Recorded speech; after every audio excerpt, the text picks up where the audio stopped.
ข่าวหนึ่งครับคุณผู้ชมครับมาดูท่าทีความเคลื่อนไหวของผู้ชายคนนี้ครับธนาธรจึงรุ่งเรืองกิจอดีตหัวหน้าพรรคอนาคตใหม่ก็อย่างที่เขาประกาศไปเมื่อวันศุกร์หลังจากยุบพรรคนะครับว่าจะตั้งคณะอนาคตใหม่เดินสายพบปะกับพี่น้องประชาชนทำงานร่วมกับพี่น้องประชาชนนอกสภาผู้แทนราษฎรเมื่อสักครู่นี้เองนะครับคุณธนาธรก็เดินทางไปที่สภาบอกว่าไปเฝ้าสังเกตการอภิปรายไม่ไว้วางใจในครั้งนี้แต่ก็อย่างที่ผมนำเรียนนะครับว่าทั้งช่อทั้งเอกทั้งป๊อกเนี่ยไม่สามารถที่จะเข้าไปยุ่งเกี่ยวได้แล้วนะครับในกิจการทางการเมืองเพราะไม่เช่นนั้นแล้วก็สุ่มเสี่ยงเหลือเกินว่าอาจจะถูกลงโทษซ้ำแล้วก็จะมีผลกระทบต่อสสจำนวน65คนซึ่งเป็นอดีตสสของพรรคอนาคตใหม่ไปแล้วแต่ก็ต้องหาพรรคใหม่อยู่ว่าจะอยู่พรรคใหม่สร้างบ้านหลังใหม่ด้วยกันหรือจะย้ายไปสังกัดบ้านของคนอื่นนะฮะคุณผู้ชมครับทีนี้หลายคนก็ถามว่าคุณธนาธรบอกว่าหลังอภิปรายไม่ไว้วางใจเนี่ย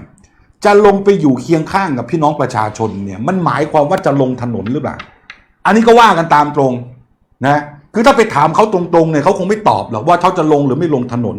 แต่สังคมก็วิเคราะห์ไงว่าเขาจะชุมนุมเคลื่อนไหวลงถนนปลุกระดมพี่น้องประชาชนในลักษณะแบบนั้นหรือไม่เรามาถอดรหัสกันดูเพราะล่าสุดเนี่ยเมื่อวานนี้คุณธนาธรโพสต์ Facebook คุณธนาธรโพสต์ Facebook แบบนี้นะฮะคุณผู้ชมครับบอกว่า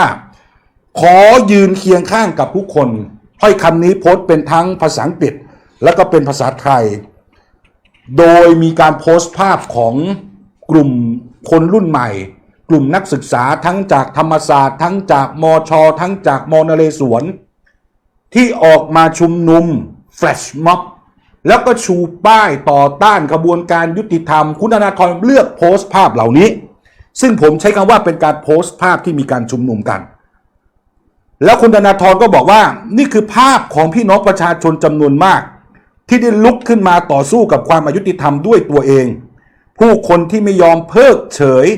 ต่ออำนาจเผด็จการผู้คนที่ไม่ยอมเหนียมอายต่อหน้าความอายุติธรรมผู้คนที่ร้อยรัดกันด้วยความหวังและความฝันที่อยากเห็นการเปลี่ยนแปลงไปสู่สังคมที่ก้าวหน้าเท่าเทียมและเป็นธรรมหลังการสิ้นสุดของการอภิปรายไม่ไว้วางใจระหว่างวันที่24ถึง28กุมภาพันธ์ที่กำลังจะมาถึงนี้ผมและคณะอนาคตใหม่ทีมงานมีภาพที่เขาเอามาโพสต์นะฮะเดี๋ยวลองเพลย์ดูนี่ฮะคุณธนาธรบอกว่า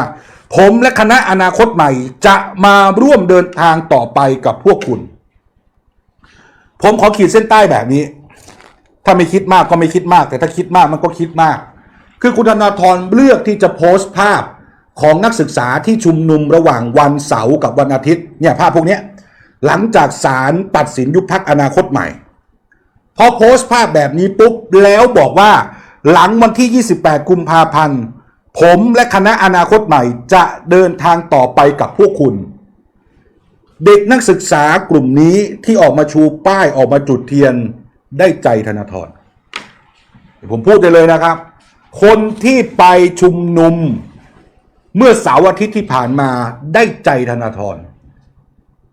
ทำให้ธนาธรเนี่ยฮึกเหิมและอยากจะสู้ต่อนะครับ